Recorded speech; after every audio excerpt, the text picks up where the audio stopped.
you guys? Welcome back to Lily Reads. I am fully aware the lighting right now is so crazy. The sun is going down. Well, the sun hits my house at this time at a really weird time. So I'm like really focused in the front, really like lit in the front and then in the back. Like it's just weird. Anyways, we are going to be doing a reading vlog where I read some questionable books on my bookshelf. Every now and then I go to the bookstore and I just be buying stuff. I just be buying mess, and it's because I was in the mood to read it when I purchased it, but it's been sitting on my bookshelf for a little bit and now I no longer care about the book, and it's kind of just sitting there like drawing my eye because it's like, why do you exist? What are you even about? So that is what the theme of this video is. Also, the theme of this video could be like end of summer books. For some reason, all of these books I'm about to show you kind of remind me of the end of summer. They have an end of summer type of feel, but let's just get on into it. The first book we have is The Summer of Skinny Dipping by Amanda Howells. I don't know why I bought this book. This book is a YA book, and it's an old YA book. Why do I own this book? I do not know, but we're gonna read it in this video because I have wanted to unhaul this book for a really long time. I've owned it for over 5 years, and I'm just like, unhaul this book. Can you get rid of these books? I think I've unhauled every book that I purchased with this book at this time, but I don't get rid of this book for some reason. I'm just like, Kenya, it's time to just, put up or shut up. Read the book or get rid of it. So I'm going to read it. The next book we are going to read is Donut Fall in Love. I got this book on discount. I heard a couple people talk about this book when this book came out and gave it pretty good reviews. This is one of those romance books that came out a few years ago that just didn't hit the popularity stride that a lot of other romance books did. This one kind of went to the wayside, really didn't get its day in the sun, but I got my hands on it on discount because I was like, hey, I heard some people enjoyed this book. Let's see if I'm going to be one of those people. The next book we have is 30 Things I Love About Myself by Radhika Sangani. I picked this book up on discount too because this book had a really good premise. It's kind of about a girl like at her bottom, at her lowest, trying to, lift herself up. And I can really enjoy books like that, especially if they're kind of wacky and whimsical. And so I purchased this book because I've never heard anyone talk about it, and it just seems like it could be up my alley. Every now and then I pick up books like this and I give them like 4 or 5 stars. So I'm always looking for that random book that I read in a year that like doesn't seem like I would enjoy it, but I just absolutely loved it. So I'm looking for that, and we will see if this is it. And then the last book we're going to read in this video is by Jackie Frazier, The Bookshop of Second Chances. I got this book at Target one day. I guess the synopsis just spoke to me, but in the end, does Kenya like books about bookshops? Does Kenya like books about books? I don't think so. I pick them up and I never read them. I have so many books on my bookshelf that are about someone owning a bookshop, about reading books, about book type of people, and I never really enjoy them all that much. This angle is a little bit better when it comes to lighting. Me like over here is kind of weird. Anyways, I never quite enjoy them. So we are going to see if this one will work. So yes, that's what we're reading. I feel like no one's ever talked about any of these books, and so I'm gonna tell you guys if any of these books are worth the damn. My expectations are low, but my hopes are high, because you guys know 2024 has been my year of reading books that have sat on my bookshelf for too long, and I'm actually proud of myself. I think I'm doing a really good job at it, but we gotta keep it going. We gotta keep the vibe going. But anyways, I'll talk to you guys later. Okay, you guys, I want to come and give my initial thoughts on The Summer of Skinny Dipping. So as I was reading this book, I was like, when did this book come out? So I looked it up on Goodreads, and you guys, this book is 14 years old. And not only did I realize this book is really, really old, like almost 20 years old, it also is part of a series. So the reason why I got my hands on this book about 5 years ago is because this book got a cover change. So a lot of times people believe that books maybe didn't get their acclaim and praise in the time that it was published. So they try to, market it towards a newer audience. And this is them marketing it towards a newer audience. It's so funny how trends come and go, because the original books look very like 2010-ish, early 2010s. And then this looks very mid 2010s, like mid 2010s, 2016, 17, 18. And so actually, I think this book would need to do another cover change in order to find an audience as well. Like, this also seems dated. This is a very 2010 style of cover. So it's just interesting to see literary trends, because I think of all the genres, romance goes through the quickest cycle.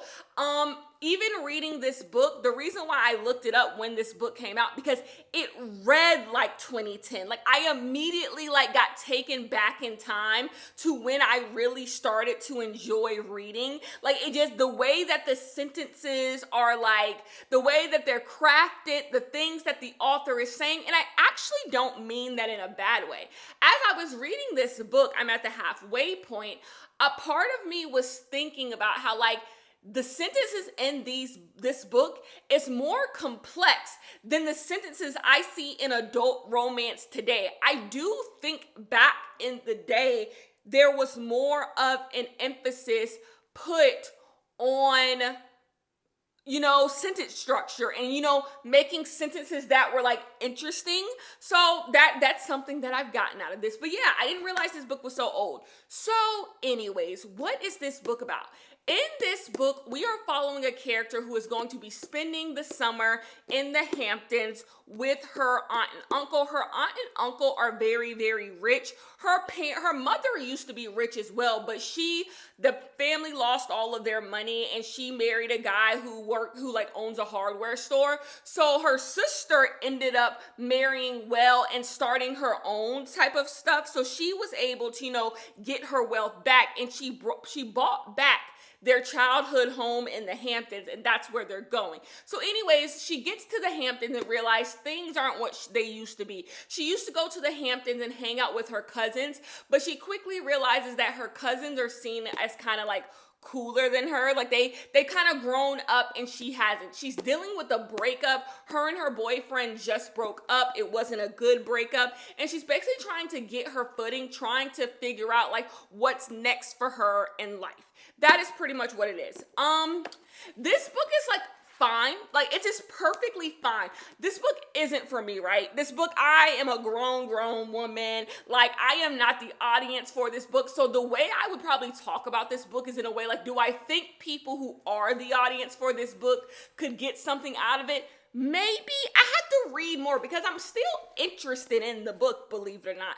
But I would have to read more to see. So it ain't I'm happy I'm reading it, if that's what it is. I'm happy I didn't unhaul it. Hello, you guys. I am getting dinner ready. Tonight, we're having a basic, simple dinner. Salad, salmon, nothing special. I cook it in the oven. It's a really easy meal, but it's one of my favorite meals of the week. I do have it weekly. I think the thing for people who have a really hard time about eating food at home, you eat all of your meals outside of the house and you don't want to do that. The thing is routine. Do a lot of the same stuff, and then eventually, if you get bored of it, you can add other things into it. But start off getting yourself meals that you'll eat every single day of the week.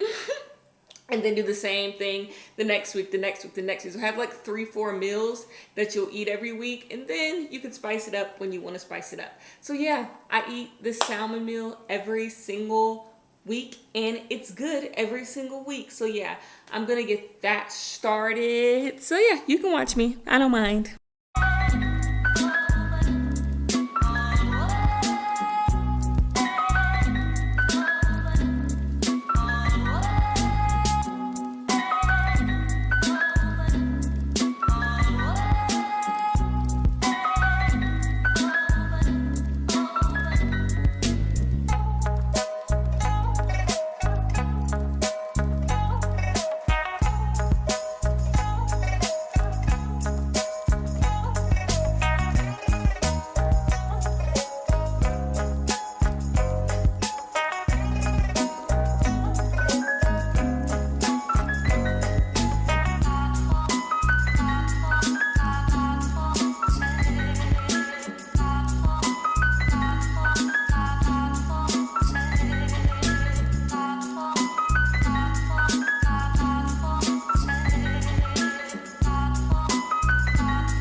Hello, you guys, and good morning. I have my coffee that you just saw me make, and I have finished the summer of skinny dipping.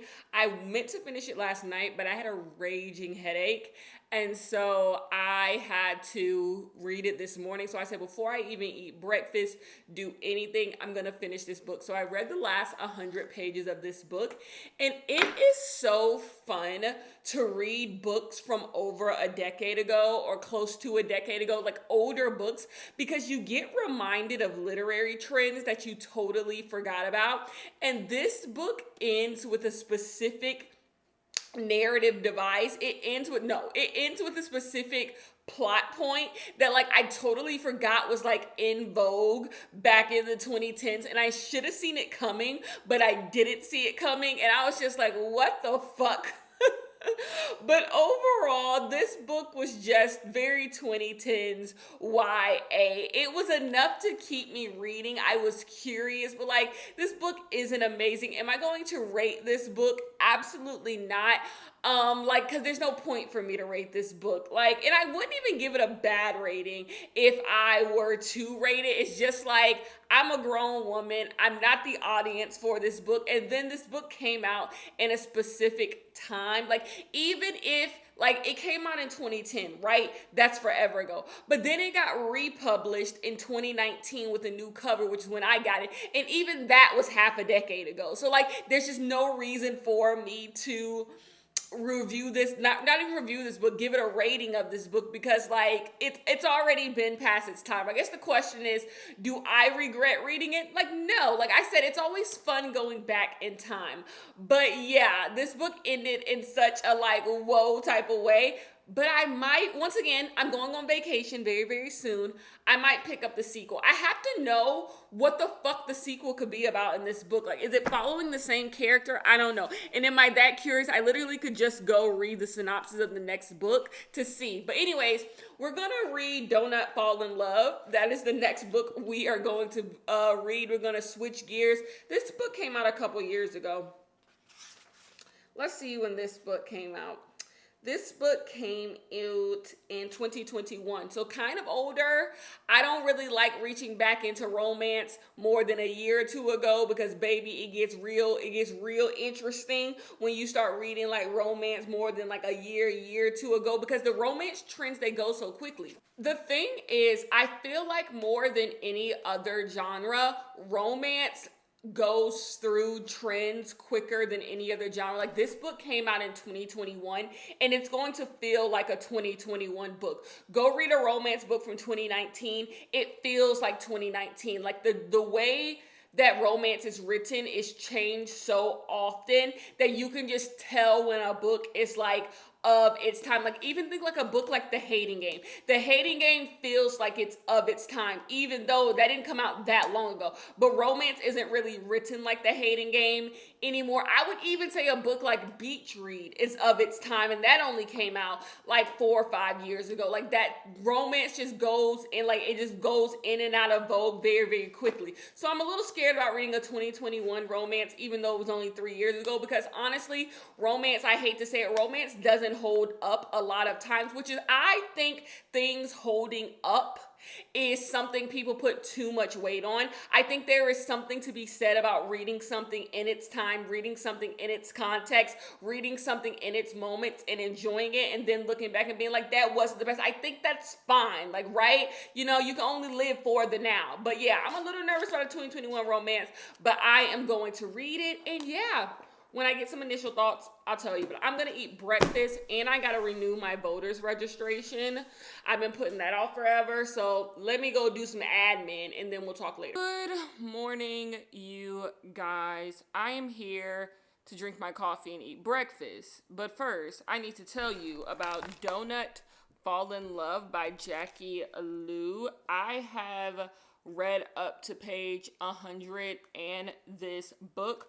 So in this book, we are in Toronto, and we are following two people. We are following two Asian people, East Asian people. One of them is a donut shop owner, really a bakery shop owner, and the other one is an actor. And let's start with the actor. So we have this guy, I think his name is Ryan. Yep, Ryan is an actor. His mother just died, and he is kind of like unsure about his career because his father wants him to go back to engineering school, but he wants to see what the acting thing is doing. But also at the same time, he is going through depression because he is dealing with the fact that his mother is dead. So he kind of wants to take a break from like everything and just like get his life in order.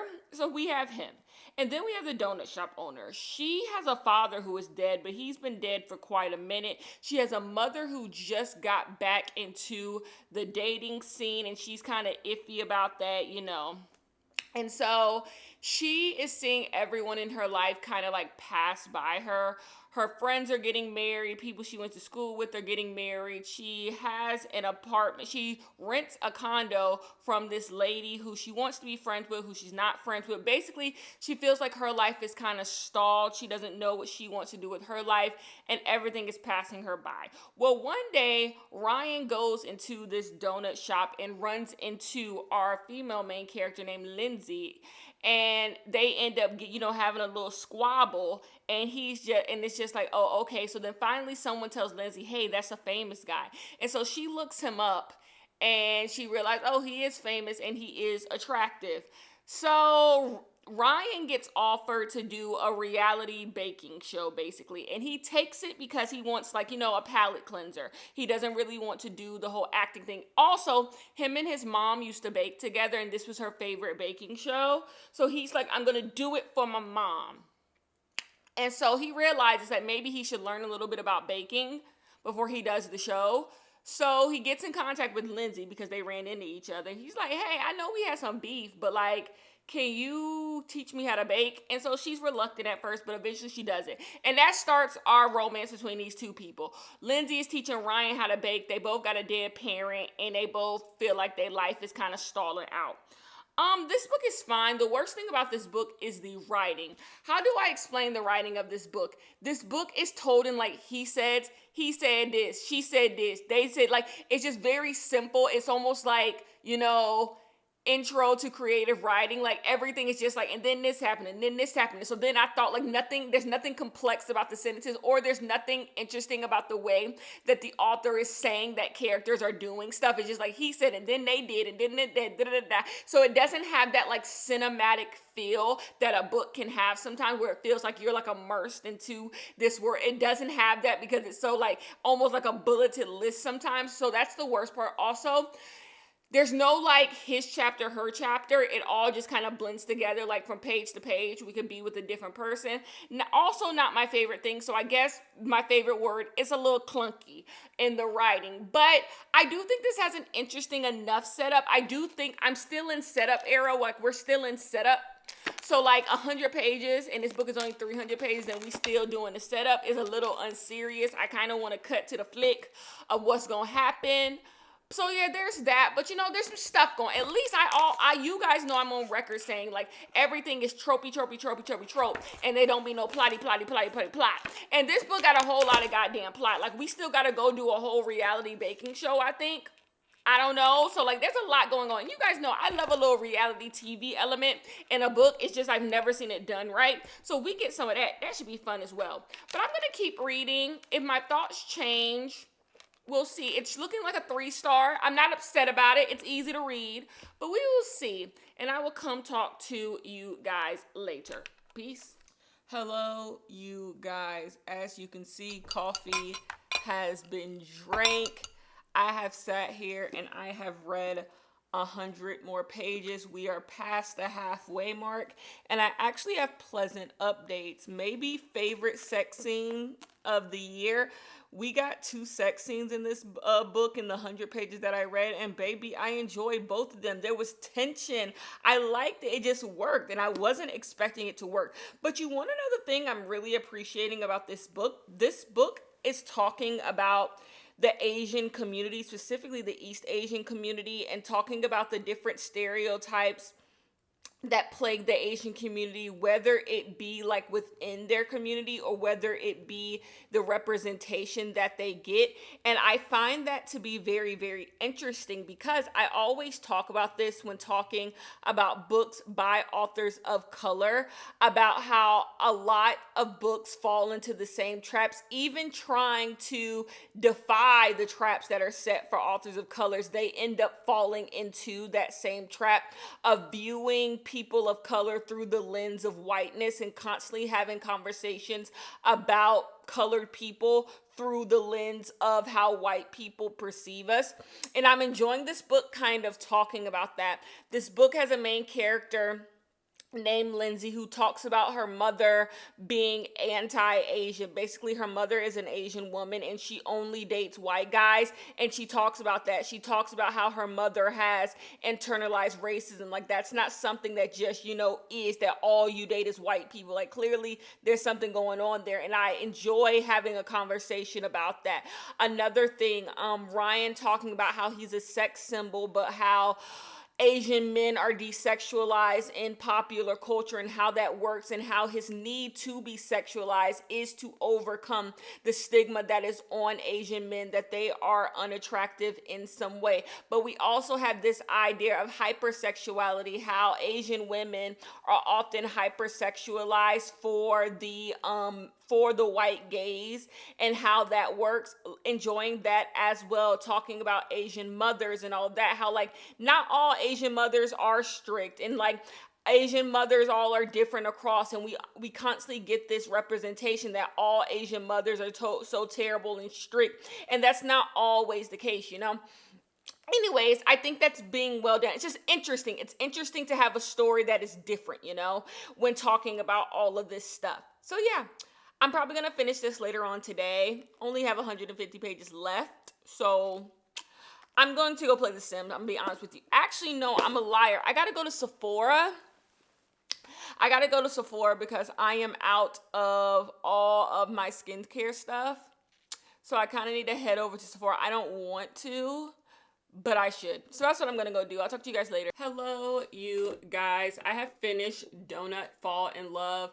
Book was perfectly fine. For people who like perfectly fine books, you should get your hands on this. Probably maybe get it to the library for free. It was a perfectly fine romance book. It really didn't have anything to write home about for me. Like the ending, like the last half was actually pretty like boring to me. Like it hit all the beats you expect.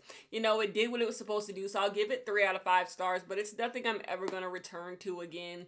I'm going to just go ahead and unhaul it when it's time for me to get rid of the books I'm unhauling for the year. I just don't have nothing like glowing to say about it. So we're going to move on to the 30 things I love about myself, which hopefully that is a winner. I have a feeling that every single book is going to get 3 stars. Like if I could give The Summer of Skinny Dipping 3 stars, Donut Fall in Love 3 stars, probably 30 Things I Love About You is going to get 3 stars, and the Bookshop or whatever that book is, the last book, is going to get 3 stars, and like all of these books are just going to be like, you know what? I read them, because none of these books are like my taste anymore. I don't think I would actively pick up any of these books now if they weren't discounted, or I didn't pick them up years ago. They just wouldn't be on my bookshelf. But I am happy that I'm reading them, because usually books like this, I would just go ahead and unhaul and just be like, girl, why did you even buy this? But the fact that I'm at least attempting them, that's really good, right? I feel like reading a book is never wasted time. But anyways, I ended up going to Sephora. I went to Sephora like I told you I was going to do. Tell me why I didn't leave with something I needed and left with something I didn't need. Tell me why I didn't leave with something I needed and left with something I didn't need. The thing that I left with that I didn't need was the Shiseido eyelash curler. I have relatively long eyelashes. The problem is the older I get, my eyelashes don't curl the way that they should. And so I've been like, you know what, Kenya, you should do an eyelash curler, right? And so I thought that the Shiseido, like if an eyelash curler is $25, it gotta be good, right? Because why would you play in people's face like that? Like I feel like there's absolutely no reason for you to play in people's face like that unless you know your eyelash curler is worth a damn. So I purchased it. And I'm gonna be honest, I already used it once. And I really just wasn't gagged by it. Like, I have an eyelash curler that I barely use. And I just feel like this doesn't do anything more than that. See, whoa, and then I'm not good at it. Me and putting things on my eye don't really like. I hate this sensation. Whatever this sensation is, I hate it. Like, I don't like stuff being near my eye. But like am I gagged? I'm just really not gagged. Like, I feel like any eyelash curler could do the exact same thing. But there are some people who live by this Shiseido thing. I'm going to take it back, honestly, and I'm going to get my $25 because I just don't think it's all of that. And I'm going to go get the thing I actually was supposed to leave the store with. Because I saw this at the checkout and I was just like, ooh, I should get it. Like, $25 for an eyelash curler. Like, and I have an eyelash curler that I feel like would do the exact same thing. Like, no. I'm getting my money back for that. So, that was a flop and a fail. But then, I did get the other stuff I went for. I need another Tasha Dewy cream, which I can just take this out because mine is completely out. This is what I wash my face with every single night. And then, I purchased a new Dewy cream. And I like the packaging. I purchased a huge one because I just feel like with the price, you're better off with the bigger one. I haven't done the math on that. And then they gave me, let me keep this with my receipt. Keep all that stuff together because I'm taking that back literally Monday. Then they gave me a travel size, which is great. But they gave me a travel size of the Dewy one, which is fine. I have it in my travel bag, so I can put this one in my travel bag too and call it a day. So yeah, I went to Sephora. Gotta go back to Sephora, unfortunately, and do that. I did see some makeup I wanted. I want to try the new Fenty concealers. I want to try the new Fenty foundation. Fenty is hit or miss with me, but I've gotten some good winners with Fenty. I want to try the new Fenty foundation. There's a few other things I saw that I wanted, but I'm just going to wait till Sephora has some type of sale. I'm not buying nothing full price. We're getting towards the end of the year, and it's just like, I'm not buying, like, I won't even have no books to haul for y'all in this video, because I'm not buying stuff, but I will buy a $25 eyelash curler. Just ridiculous. But anyways, I'll talk to you guys with the 30 things I love about myself. Hello, you guys. I am here to come give my initial thoughts on 30 Things I Love About You by Radhika Sanghani. I said I was going to figure out how to say this author's name, and I haven't yet, but I will figure it out when next time I talk to you. Anyway, in this book, we are following a Southeast Asian woman, and basically she has found herself in jail. She was just walking the streets and she joined a protest, and that protest got her ass sent to jail. So she's sitting in jail and she's just like, if I'm gonna be here a while, can you guys give me a book? And so one of the guards gives her this book, and it's this book about self-love. And so it's all the ways that you need to love yourself. So our main character comes to the conclusion that she doesn't love herself and that she needs to figure out what she wants to do with her life. Her father is dead. She has a brother who's not doing that well. Her mother is really pushy, and her mother keeps wanting her to find love. She just broke up with her boyfriend, and so she's just really at a bad place in her life. She is a journalist or writer, but like she's not writing the type of stuff that she wants to write, and so she just wants to figure out who she is as a person. So she makes a deal with herself. She wants to find out 30 things that she loves about herself. Write them down. But as she starts to write them down, she realized she don't got 30 things she love about herself. So she start asking other people what they love about her, and they really ain't got shit they got to say to her either. So this takes her on this journey of like self-exploration, and she gets into hijinks on the way. You know, this is just one of those books. I wish I could find one really quickly on my bookshelf, but like it's just one of those woman self-discovery type of books, type of woman's fiction-y, chick-lit-y, beach ready type of books. That's what this is. And you know, It's perfectly good. This stuff has like, actually, this book reminds me of the Do's and Donuts of Love, or whatever the name, the last book we read, whatever that book is called, in the way that it talks about Asian representation. And she's talking about like how, Asians move through, the UK, and how all of that works and all of that, and that's interesting. Our main character is also dealing with, family issues, just like in the last book that we read. Those two books actually have a lot of similarities. Like, the main woman character's going through this, like, father dead, going through like this identity type of stuff. Overall, like, it's written well. I'm enjoying myself, but it's also really, really predictable.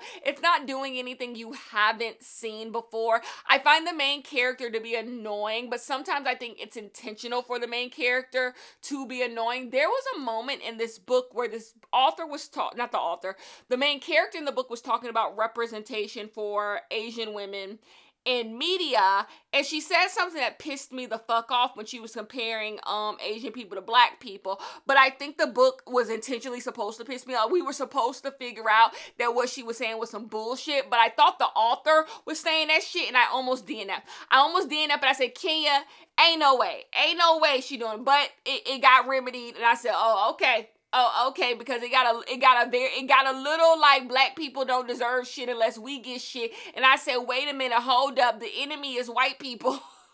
The enemy is white people. The issue here is that white people take up entirely too much space in the representation category, and that's who we need to be fighting, not trying to take things away from black people. But they made that point in here. Because it was, I was like, hold up. I said, wait, what?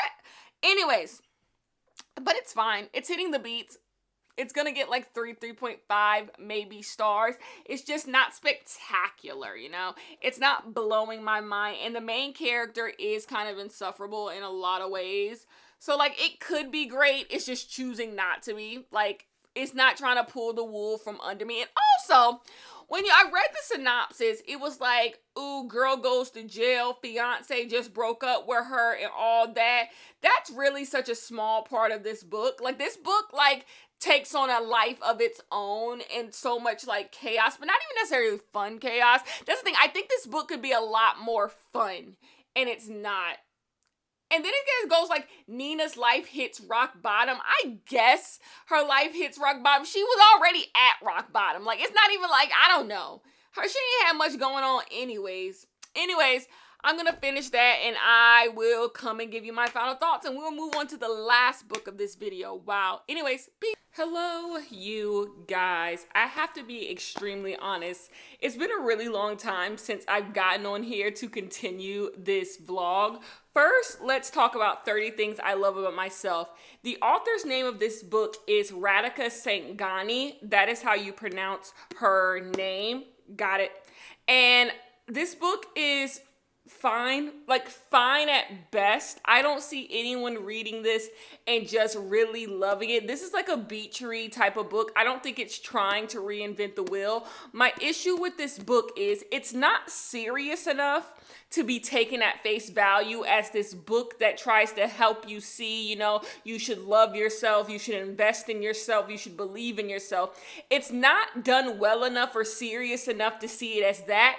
And also, it's not kind of wacky, whimsy, and fun enough to kind of be this, like, woman, falling into hijinks and realizing, like, you know what? I'm just going to have to ride life out and let life be. It's also not like that type of book either. So it's like doing this middle thing that's just not all that compelling. That's the perfect way to describe this book. This book isn't compelling. I just don't see anyone flipping this book and being like, wow, I am blown away. So, like, I'm going to give it 3 stars and be like, fine.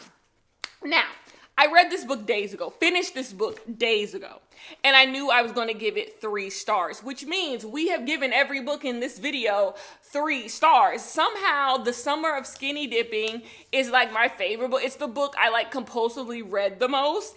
And like, what does that say? What it says is that Kenya does not want to be in a reading slump. When I read 3 back-to-back mediocre books, it gives reading slump. Wondering, does anybody write good books anymore? So I've been like flailing. For the past week, I have been flailing my arms trying to find something. So I am honestly in the middle of reading 4 books. So I am in the middle of reading Know My Name by Chanel Miller. This is a memoir about the woman who was sexually assaulted by Brock Turner at the Stanford campus. And like, this is a memoir. This is a story about a woman reclaiming her name and reclaiming her story. So obviously, like, I'm reading it, and obviously, like, how much can you enjoy? Like, I don't think the point is for you to read this and be like, wow, I'm enjoying myself. You're getting a woman's story and understanding her journey, and books like these are important.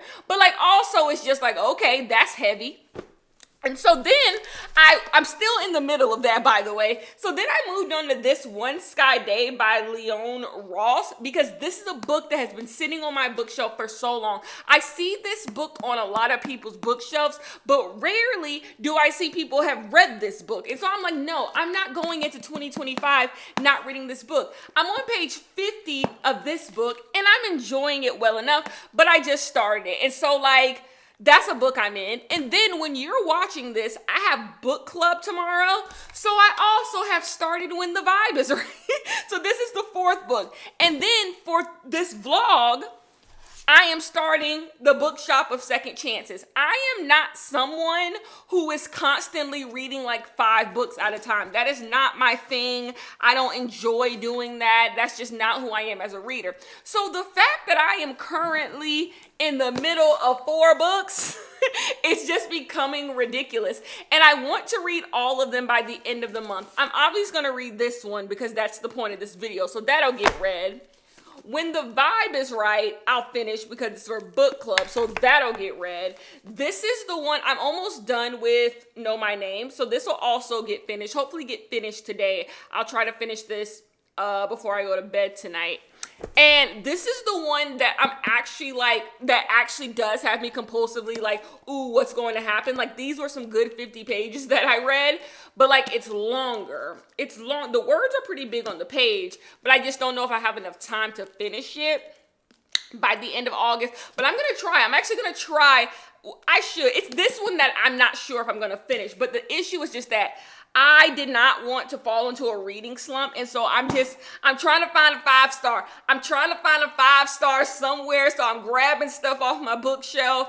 And I think I dug myself into a hole. Trying to do too much, I think I dug myself into a hole here where like now I gotta finish 4 books by the end of the month. But like I said, for the purpose of this video, we are going to move into the Bookshop of Second Chances by Jackie Frazier. Maybe this is my 5-star. Maybe this is my 5. Maybe I'm looking around, need a good book. By the way, all of those books I just showed you, When the Vibe is Right, Know My Name, This One Sky Day, I have nothing negative to say about those books. It's just that like, I ain't finished with them. But the Bookshop of Second Chances could be my 5-star. What do you think? Give a guess. Do you think this is going to be a 5-star? I think this book is going to be a 4-star read. I haven't read a single page yet, but I think it's going to be a 4-star read. It's actually kind of long for like what this book is. This book goes to like page almost 450. So I'm going to get started on this now, and then I will come and give you intro thoughts. Yeah, peace. Hello, you guys. I am coming to give you guys an update. Number one, an update since I last talked to you guys.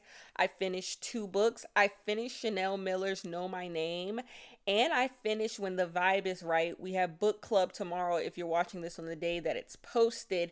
And I finished both of those books. So like, I got back into my reading groove and I read both of those books. And then today I started the book for this video, The Bookshop of Second Chances by Jackie Frazier. So in this book, we are following a woman in her late 30s. She lives in the UK, and basically her husband has left her and she is moving out of their shared home because her husband had an affair with one of her friends, and basically the husband got to keep the house. They're splitting things up and she's going to move out, and that's basically what it is. Well, she finds out like right when she's moving moving out of the house, that someone in her family left her a house. She wasn't close to this uncle or something, but he left her a house anyway because he didn't have any living relatives at the time, like, of his death, so he left the house to her. So she has a whole house that she really doesn't remember ever being at, and an uncle basically she doesn't remember. So basically she goes to the house because she's just like, well, I ain't got no place to stay because I just moved out of my husband's house, so let me go to this house. So she goes to this house. It's in this like secluded little town. And when she gets there, she gets to know the people. The people are very closed off and a little bit uppity. And she realizes she doesn't really want to live there very long. So she immediately meets this guy. This guy knew her uncle. And basically, he's like a real estate developer. And he's like, hey, if you're thinking about selling this place, I want to buy it. And so she goes into the house and she realizes that her uncle has rare books inside. He has a big book collection and he has a bunch of rare books that are worth money. So she decides that she is going to sell these rare books to get money because she needs money now that she's not with her husband anymore. And she's going to be having to like take on the full burden of finances. And so she goes down to the bookstore. At the bookstore, she meets the brother of the real estate developer. His name is Edward. And that kind of starts our story because they basically strike up a deal that he will help sell her uncle's books and he gets 15%. And so they basically start working together and they start getting to know each other. This book, this book is working for me at times, then at other times it's not working for me. It's working for me in the sense that like this book is very like stoic and cold to a point that I enjoy it. Like, it's very like blunt. Like, it's not trying to be, flowery, like over the top. It's even not even over the top in its romance aspects. There's points of the book where you don't even know who the male love interest is going to be in the book. And I kind of enjoy it. You're kind of just following this woman through a point in her life and it's not very in your face. And I'm kind of enjoying that aspect of it. It keeps you engaged in the book because you don't know what the beats are going to be. It's hard to find your rhythm in the book. And so it almost keeps you invested in the book because you're like, what else could be happening in this book? We just found out something about the Edward character. And I'm just like, who would have thought this? Like, the characters are a lot more complicated than what meets the surface, and that makes it interesting. But I also will say at times it can be boring. At times it can be rather boring, and you're kind of just like, this book still has 200 more pages to go, and what the hell could be happening in those 200 pages? So we're really up in the air right now. It could go as low as a 3, as high as a 4. It's not going to be a 5-star read. So we will see, but I will tell you what it is in the next clip when I wrap this video up, okay? Peace. Hello, you guys. We are here to wrap the video up. But before we wrap up, I have to give you guys my final thoughts on the Bookshop of Second Chances by Jackie Frazier. What if I told you guys that this romance dynamic, these two characters, are probably my favorite romance coupling I might have ever read in a book? I am so sorry. The dynamic between these two characters really worked. You had this female main character who was kind of cynical. She was down on her luck. She didn't really believe in love. She didn't really believe in herself. And then you had this guy who was like grumpy, kind of mean. And I am not the like mean, grumpy type of character, but he was more like to himself. Like, he wasn't just going around just being mean to everybody because that's what he wanted to do. Like, if you came to him and bothered him, that's when he was just like, I really don't want nothing to do with you. I don't know. I'm making excuses and I shouldn't because I enjoyed this coupling like a lot. And something about it, okay, you know how like characters, especially in romance book, they try to make one of the love interests kind of morally gray, try to make them, you know, they're like burdened by their own issues and traumas and histories. This book actually did it well. I think Edward as a hero is one of the best heroes that I've read. Like, he's not too flowery, gushy. And then this book had the tension that I want in a romance. Like, so often you get to page like 130 of a romance book and it could just simply just end. The two characters already know they like each other, they love each other, they want to be with each other, but not this book. You kind of get strung along the entire time with this couple, and that you just don't know if they're going to be together. It was just really good. Like, the dynamic between the two of them was really, really good, and you see these characters getting to know each other. There was some jealousy involved. It just all came together and worked for me. I don't know what I want to rate this book, but I'm thinking I'm going to give it a 4.5. And yeah, the reason why I don't know, so there's some weird things about this book. I think some of the world building isn't really good. It's kind of hard to like imagine these characters, what's around them, imagine this bookstore. I just think some of that is kind of weak, as well as like the amount of time that's gone by. This character drops that it's been like 6 months since these two people have met one another, and I'm like, 6 months have gone by? Like, what the hell? When did 6 months go by? So I think time is kind of weird in here, and I do think at moments, especially in the beginning, it takes a while for like you to get on your horse and get going in this book. But yeah, that's me. Anything else would be me nitpicking. I enjoyed this book. This book made this whole video worth it. I am sorry. I think you guys should pick this book up. Actually, I don't, because I don't like most of the romance y'all like. I'm so sorry. In a world where you guys love the 7-year slip, we're never going to have the same taste. So like, this might just have to be a Kenya book. I think this book is severely underrated. So yeah, that was a win. Now, the rest of the books were not a win. We have 2 books that I'm unfortunately going to be unhauling at the end of the year. 30 Things I Love About Myself and Donut Fall in Love. I enjoyed the steamy scenes in this book. I thought they were well done, and I enjoyed what this book had to say many, many times in the book. But overall, it just was like, I read it. I'm fine that I read it. It didn't change my life. I didn't need to read it, but like, I won't be revisiting it, so it can go. And then you have the 30 Things I Love About Myself. I think in a book about women discovering themselves and finding self-love, I think there has to either be a level of seriousness you approach it, or a level of whimsy in which you approach it. But when you try to straddle the line with that, I think it becomes a little, you know, disorganized, a little chaotic, and it becomes a little chaotic without intention, and it starts flailing all over the place. And that's what this book started to do. I feel like the beginning there was just like a purpose, but then eventually it just felt like the book was just aimlessly going on and just flailing all over itself. And so this one just didn't work for me in the end. I think that's my least favorite book I read of the video. And then we have The Summer of Skinny Dipping. This book is an old book. It came out a long time ago. And you know, I enjoyed being in an older YA contemporary type of book. It had all the things that you love in an old YA contemporary. And you want to know what's crazy? I'm going to hold on to this book. I'm going to hold on to this book because something about it just gives me some nostalgia. And I told you this is a part of a series, and so I might continue in the series. Why not? Why the hell not? But yeah, that was this one. So overall, those were our books. And am I happy that I did this video? What was even the point of this video? Reading the sketchy books on my bookshelf.